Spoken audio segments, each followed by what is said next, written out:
नमस्कार, मैं मृदुला श्रीवास्तव सी न्यूज भारत में आपका स्वागत करती हूं। वक्त हो गया है न्यूज बुलेटिन का। बुलेटिन में खबरों को शुरू करेंगे बिजनौर से, जहां इंटर कॉलेज में नेताजी सुभाष चंद्र बोस की जयंती पर भव्य पथ संचालन निकाला गया। आगे देखेंगे हापुड़ में कैसे पुलिस से मुठभेड़ में घायल बदमाश को किया गया गिरफ्तार। इसी के साथ जानेंगे झांसी में कैसे अखिल भारतीय विद्यार्थी परिषद नगर इकाई के कार्यकर्ताओं ने सुभाष चंद्र बोस की फोटो पर माल्यार्पण कर मनाई जयंती। ऐसी और भी तमाम खबरों पर आइए विस्तार से करते हैं चर्चा। बिजनौर के कीरतपुर में सरस्वती शिशु मंदिर श्री देवा शंकर सरस्वती विद्या मंदिर इंटर कॉलेज में नेताजी सुभाष चंद्र बोस की जयंती पर भव्य पथ संचलन निकाला गया। संचलन का शुभारंभ नगर के एसएचओ ने फीता काटकर किया। संचलन कीरतपुर नगर के विभिन्न मार्गों से होते हुए विद्यालय पहुंचा। मार्ग में नगरवासियों ने झांकियों व वाहनियों का स्वागत पुष्प वर्षा से किया। समस्त कार्यक्रम प्रधानाचार्य पूरन सिंह के दिशा निर्देशन में संपन्न हुआ। बिजनौर से सी न्यूज संवाददाता सलीम हाशमी के साथ मोहम्मद हिफजान की रिपोर्ट। हापुड़ के थाना बाबूगढ़ पुलिस की चेकिंग के दौरान मुठभेड़ में एक बदमाश सोहेल उर्फ शोहेब उर्फ सेम पुत्र ताहिर को घायलावस्था में गिरफ्तार कर लिया गया है, जिसके कब्जे से अवैध असलाह, मय खोखा, जिंदा कारतूस व एक स्प्लेंडर मोटरसाइकिल बरामद हुई है। श्रीमान पुलिस अधीक्षक हापुड़ महोदय द्वारा अपराधियों के विरुद्ध चलाए जा रहे अभियान के अंतर्गत बाबूगढ़ पुलिस द्वारा श्यामपुर जट के जंगल में मुठभेड़ के पश्चात एक शातिर ट्रक लुटेरे को गिरफ्तार किया गया है। अभियुक्त सोहेल उर्फ शोएब शातिर ट्रक लुटेरा है, जो आत्मरक्षा पुलिस द्वारा की गई फायरिंग में घायल हुआ है। अभियुक्त के विरुद्ध बुलंदशहर, बिजनौर, हापुड़, अलीगढ़ आदि विभिन्न जनपदों में तथा दिल्ली और बिहार में भी लूट के मुकदमे पंजीकृत हैं। आवश्यक वैधानिक कार्रवाई की जा रही है। हापुड़ से सी न्यूज संवाददाता सचिन सागर की रिपोर्ट। उत्तर प्रदेश के जनपद हापुड़ में चेकिंग के दौरान पुलिस और बदमाशों के बीच मुठभेड़ के दौरान एक गोली लगने से घायल सहित 2 बदमाश गिरफ्तार हुए हैं। फैक्ट्री का कर्मचारी ही निकला लूटपाट की घटना का मास्टरमाइंड। कर्मचारी ने अपने साथियों के साथ मिलकर 2 दिन पूर्व दवाई फैक्ट्री में 1,80,000 रुपए की लूटपाट की घटना को अंजाम दिया था। थाना हापुड़ देहात ने बाद मुठभेड़ 2 अभियुक्त गणों को गिरफ्तार करने में सफलता प्राप्त की है, जिनमें से एक अभियुक्त के पैर में गोली लगी है। इन 2 अभियुक्तों के नाम लवलीश शर्मा और असलुद्दीन हैं, जो कि ग्राम कोल थाना खरगोदा के निवासी हैं। और प्रथम दृष्टया इन्होंने पूछताछ में कोतवाली देहात क्षेत्र में ही घटित एक दवा फैक्ट्री में लूट की घटना को कबूला है। और इनके पास से एक अपाचे बाइक, 2 तमंचा 315 बोर, 3 जिंदा कारतूस, 1 खोखा कारतूस तथा 60,000 रुपये भी बरामद हुए हैं। और अन्य अभियुक्त गणों के बारे में भी इनसे गहनता से पूछताछ चल रही है। आवश्यक विधिक कार्रवाई प्रचलित है। हापुड़ से सी न्यूज संवाददाता सचिन सागर की रिपोर्ट। अखिल भारतीय विद्यार्थी परिषद नगर इकाई गुड़सराय के कार्यकर्ताओं द्वारा सुभाष चंद्र बोस की फोटो पर माल्यार्पण कर जयंती मनाई गई, जिसमें मुख्य रूप से अभिभावक के तहसील संयोजक गरौठा हरिचंद नायक ने कहा कि सुभाष चंद्र बोस एक भारतीय स्वतंत्रता सेनानी रहे हैं। वे अपने भाषणों और नारों से लोगों में जोश भर देते थे। उनके जन्मदिन को पराक्रमण दिवस के रूप में मनाया जा रहा है। झांसी से सी न्यूज संवाददाता आशुतोष गोस्वामी की रिपोर्ट। नेताजी सुभाष चंद्र बोस का संपूर्ण जीवन हर युवा और भारतीय के लिए आदर्श है। आज़ादी की जंग में उनके योगदान और उनके पराक्रमण को याद करने के लिए सुभाष चंद्र बोस की जयंती को पराक्रमण दिवस के तौर पे मनाया जाता है, जिसके क्रम में उत्तर प्रदेश के महाराजगंज जनपद के नौतनवा में सड़क सुरक्षा के अंतर्गत लगभग 7 किलोमीटर की लंबी मानव श्रृंखला स्कूली छात्रों ने निकाली, जिसमें नौतनवा और सोनौली के 14 स्कूल के कुल 4100 बच्चे सम्मिलित रहे। महाराजगंज से सी न्यूज संवाददाता श्रवण यादव की रिपोर्ट। नीसा व लॉयंस क्लब के संयुक्त तत्वाधान में समाज को ई कचरा के विषय में जागृत करने एवं ई कचरा एकत्र करने हेतु ई वेस्ट एकत्रीकरण एवं जागरूकता अभियान का आयोजन Prelude public school Dayal Bagh में किया गया, जिसका शुभारंभ अतिथिगढ़ अपर जिलाधिकारी प्रशासन अजय कुमार सिंह, क्लब के international director lion Jitendra Singh Chauhan, उपाध्यक्ष डॉक्टर सुशील गुप्ता, निदेशक श्याम बंसल, प्राचार्य जगदीश सिंह धामी, प्रमुख समन्वयक संजय शर्मा ने किया। इस दौरान छात्र छात्राओं द्वारा नुक्कड़ नाटक का आयोजन कर लोगों को जागरूक किया गया।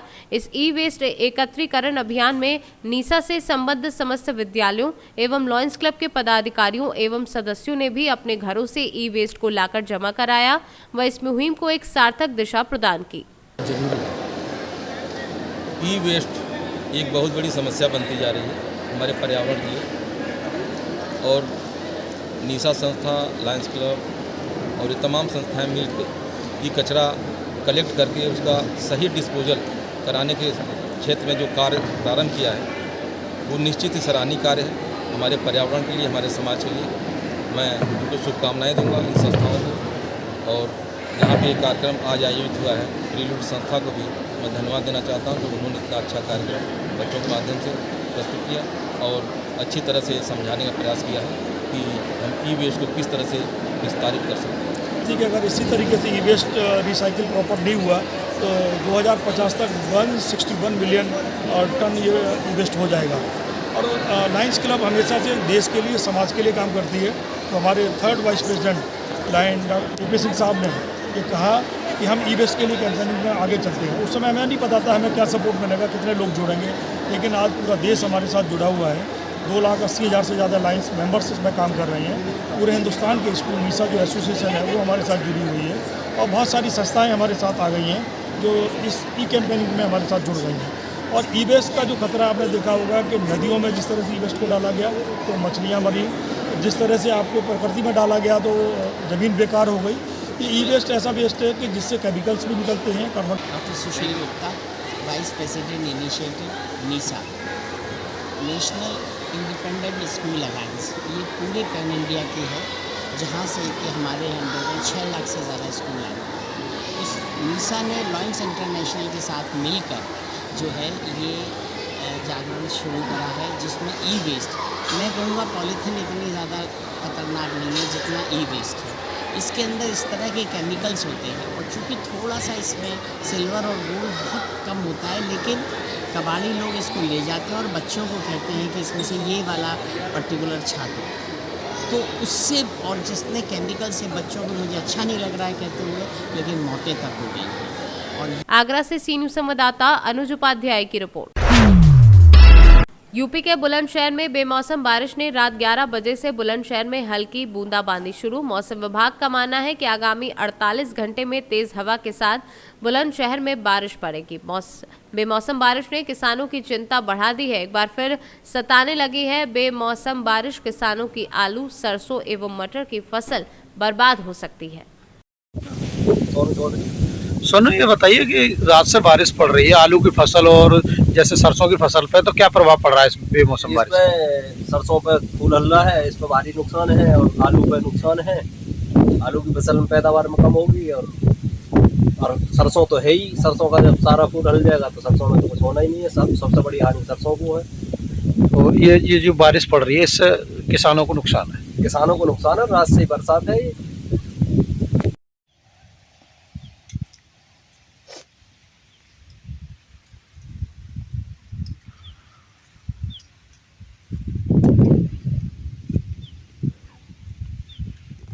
क्या नाम है आपका? मेरा नाम रामू है। रामू, ये बताइए कि ये जो मटर की जो फसल है, रात से बारिश पड़ रही है, तो किस तरह का नुकसान देखने को मिला है?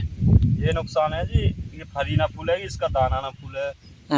और जब बारिश पड़ती रहेगी, ठंड पड़ेगी, गर्मी होती तो ये मौसम तक फूलती, और फूलेगी ना।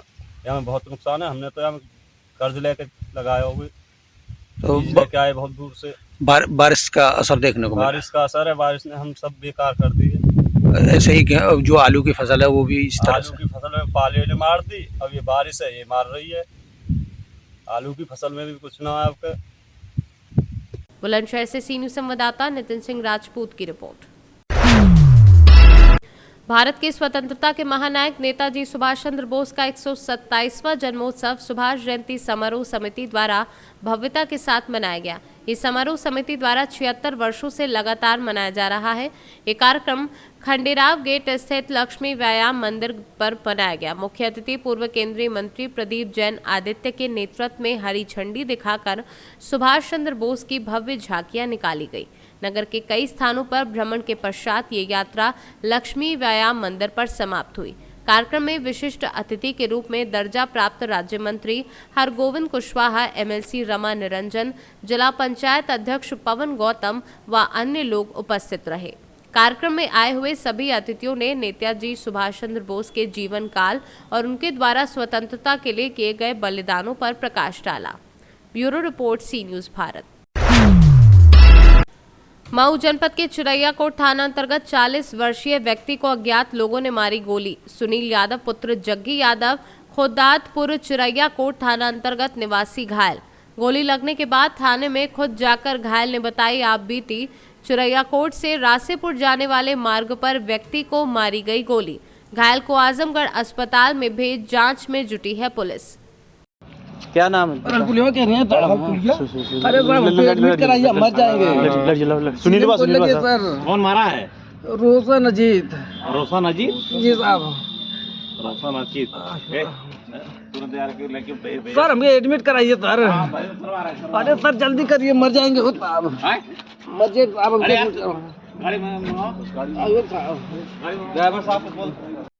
मऊ से सीनू संवाददाता प्रमोद विश्वकर्मा की रिपोर्ट।